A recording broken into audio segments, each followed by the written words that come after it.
Esta não é apenas uma frase poética, é uma chave. Uma chave forjada na mente de Carl Jung, o psiquiatra suíço e arquiteto da psicologia analítica, que ousou mapear os territórios desconhecidos da alma humana. Jung entendia que a maior parte da humanidade vive imersa num sonho, projetando suas esperanças e medos no mundo exterior, buscando respostas em lugares onde elas jamais poderiam ser encontradas. Mas o despertar é uma jornada para dentro, uma descida e, ao mesmo tempo, uma ascensão através dos níveis ocultos da consciência. Você já sentiu que está vivendo em uma realidade diferente das pessoas ao seu redor? Que percebe coisas que outros ignoram? Ou talvez, pelo contrário, você sinta que há uma verdade mais profunda sobre a vida, um segredo que está sempre na ponta da língua, mas que você nunca consegue articular. Essa sensação não é um engano. É um eco, um chamado de um nível de consciência superior, convidando você a iniciar a subida. O que a maioria não sabe é que não vivemos todos no mesmo mundo. Vivemos no mundo que o nosso nível de consciência nos permite perceber. E existe uma escada secreta, uma hierarquia de percepção, que determina a qualidade de cada momento da nossa existência. Hoje, vamos subir essa escada juntos e revelar por que apenas uma fração da humanidade, talvez menos de 1%, consegue chegar aos degraus mais altos, transcendendo a realidade consensual para tocar o infinito. Esta não é uma aula de psicologia. É o desvendar de um mapa que foi deixado para trás, esperando por aqueles que estão prontos para finalmente despertar.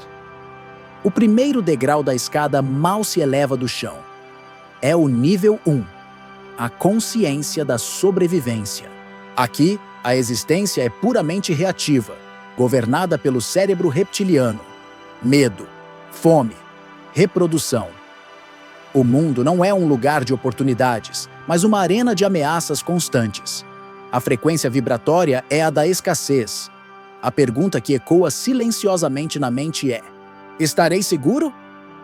Para a consciência neste nível, a vida acontece para ela, não através dela. É a consciência da vítima, presa num ciclo de reação, onde cada dia é uma batalha para simplesmente não ser engolido pela selva de concreto ou pelas dívidas que se acumulam. Milhões vivem e morrem aqui, sem nunca saber que existe algo mais. Mas a maioria da humanidade sobe um pequeno degrau para o que podemos chamar de nível 2, a consciência da tribo. Aqui, a segurança não está mais apenas no indivíduo, mas no grupo. Família, nação, religião, partido político, time de futebol. A identidade é emprestada. O eu se dissolve no nós. Este é o reino da conformidade, da lealdade cega e da reatividade emocional em massa. O pensamento crítico é perigoso, pois ameaça a exclusão do grupo, que para esta consciência é o equivalente à morte. As opiniões não são formadas, são absorvidas. As emoções não são processadas, são contagiadas. O espelho da realidade de quem vive aqui reflete apenas o que a tribo permite. É uma prisão invisível com muros feitos de aceitação social e medo do julgamento. É um sono confortável, um sonho compartilhado por bilhões. Mas o que acontece quando uma alma, dentro da multidão, ousa fazer a pergunta proibida? Quem sou eu, para além disto? Essa pergunta é o catalisador. É o nascimento do indivíduo. Bem-vindo ao nível 3. A consciência do ego soberano. Aqui, a alma se liberta das correntes da tribo para forjar sua própria identidade. A razão suplanta a emoção. A estratégia domina o instinto. A pergunta-chave muda de quem sou eu para o que eu posso me tornar. Este é o reino do poder pessoal, da ambição, da ciência e da autorrealização. A consciência aprende a manipular as regras do mundo material para construir seu próprio império, seja ele de riqueza, de conhecimento ou de status. A vida deixa de ser algo que acontece a você e se torna um projeto a ser gerenciado e otimizado. Nossa sociedade moderna glorifica este nível. É o ápice do sonho para a maioria. O empreendedor de sucesso, o cientista renomado, o artista aclamado. A pessoa no nível 3 é vista como um vencedor, um mestre do seu universo. E por um tempo, é uma experiência inebriante. Mas aqui reside a mais sutil e perigosa das armadilhas: a prisão dourada. Após escalar a montanha do sucesso e conquistar tudo o que a tribo valorizava, um vazio inexplicável começa a se instalar. O fantasma da insatisfação assombra os corredores do palácio que você mesmo construiu. A busca por mais dinheiro, mais reconhecimento, mais controle, se torna um vício que nunca sacia. Por quê? Porque o ego, em sua soberania, ainda busca sua validação do lado de fora. Os troféus, os aplausos, os números na conta bancária são apenas um reflexo mais sofisticado da aprovação que antes buscava na tribo. E no silêncio do seu castelo de conquistas, uma nova pergunta, muito mais perigosa que a primeira, começa a sussurrar: e agora? A pergunta, e agora, é a chave que dissolve o castelo. Ela não pode ser respondida com mais conquistas. Ela exige uma rendição. Este é o portal para o nível 4, a ponte do coração. Este não é um nível de ascensão, mas de aprofundamento. É o ponto de virada de toda a jornada humana. O momento em que o olhar se desvia permanentemente do mundo exterior para o universo interior. A consciência, exausta de fazer, começa a se interessar por ser. A busca por significado suplanta a busca por sucesso. A empatia, a conexão e o perdão começam a brotar das ruínas do ego isolado. Mas para cruzar esta ponte, um preço deve ser pago. É preciso encarar tudo o que foi suprimido e negado na corrida para o topo. As inseguranças, as feridas, as vergonhas. É a jornada para dentro da própria sombra, aquele porão escuro da psique, onde guardamos as partes de nós que julgamos inaceitáveis. Este é o verdadeiro trabalho do herói. Não matar o dragão lá fora, mas abraçar o dragão que vive dentro de si. É um processo de integração, de se tornar inteiro. E é aqui que a grande maioria dos vencedores do mundo falha.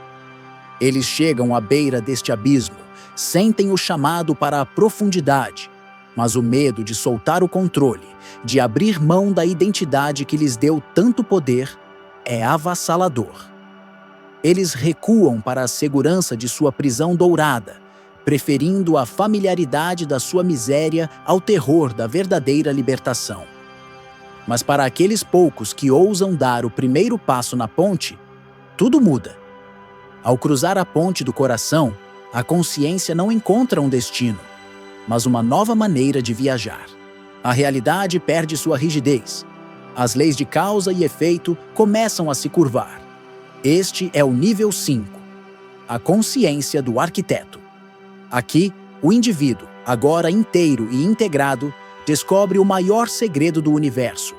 O mundo não é um substantivo, é um verbo. Não é algo que é, mas algo que está constantemente se tornando. E a força que o torna é a própria consciência.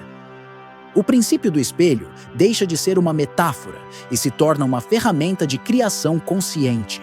Neste nível, a pessoa compreende, não intelectualmente, mas de forma visceral, que seus pensamentos e, mais importante, seus sentimentos emitem uma assinatura eletromagnética que interage com o campo quântico. Ela para de reagir à realidade e começa a informá-la. O foco muda de tentar consertar o reflexo para se tornar a imagem que deseja ver refletida. As sincronicidades se tornam a linguagem do dia a dia.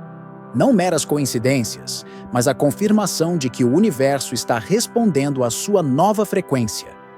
A vida se transforma em um fluxo de cocriação, onde as oportunidades certas e as pessoas certas parecem surgir magicamente, não por sorte, mas por ressonância. O arquiteto não persegue mais seus desejos. Ele se torna a atração gravitacional que os puxa para sua órbita. Ele domina o jogo da manifestação. Mas ao fazê-lo, uma pergunta ainda mais profunda emerge das profundezas do ser.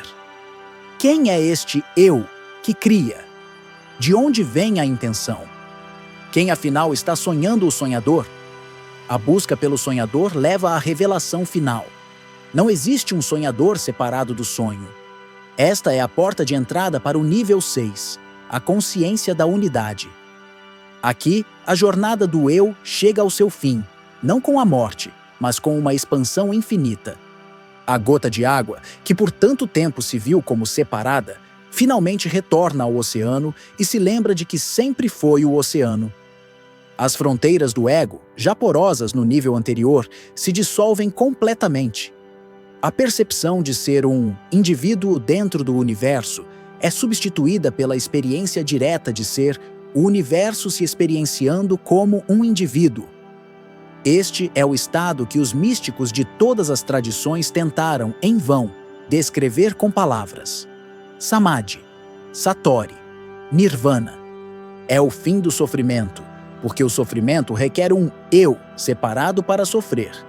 É o nascimento do amor incondicional, não como uma emoção que vai e vem, mas como a própria textura da realidade. A consciência que olha através dos seus olhos é a mesma que brilha nas estrelas, que cresce na árvore, que pulsa no coração do outro. Não há mais dentro e fora. Não há mais eu e você. Existe apenas a dança da consciência única, se manifestando em uma infinidade de formas. A paz que se encontra aqui não é uma ausência de conflito, mas a presença de uma totalidade que tudo abarca. Mas mesmo aqui, no coração da unidade, o mistério não termina. O que existe quando o observador e o observado se tornam um? E o que há para além, ou talvez antes, dessa unidade? Para além da unidade, não há um lugar. Há apenas a fonte. Este é o nível 7, a consciência pura. Não é um degrau na escada. É a própria madeira da qual a escada é feita. Não é um estado a ser alcançado, mas a natureza fundamental de tudo, que sempre esteve presente. É o vazio fértil do qual todos os universos nascem. É o silêncio que observa o som da criação. É a testemunha imóvel que assistiu, sem julgamento, a alma lutar pela sobrevivência, se conformar com a tribo, construir seu império, cruzar a ponte do coração, arquitetar realidades e se dissolver no oceano da unidade. E aqui reside o paradoxo final, a grande revelação cósmica que aguarda no fim da jornada. O ser que toca este nível não se torna um Deus flutuando em dimensões etéreas. Ele se torna radicalmente humano. Ele retorna ao mundo, mas o mundo não é mais o mesmo, porque ele não é mais o mesmo. A busca termina. A luta cessa. Ele encontra o infinito não em visões grandiosas, mas na simplicidade de uma xícara de chá, na textura de uma folha, no olhar de uma criança. A escada que pareceu tão real e tão importante é finalmente descartada, pois ele compreende que o propósito nunca foi chegar ao topo, mas sim se livrar das ilusões a cada degrau. Ele não olha mais para dentro para despertar, pois não há mais separação entre o dentro e o fora. A jornada não termina no topo da montanha, mas na compreensão de que você sempre foi a própria montanha. E o céu, e o silêncio que a tudo observa.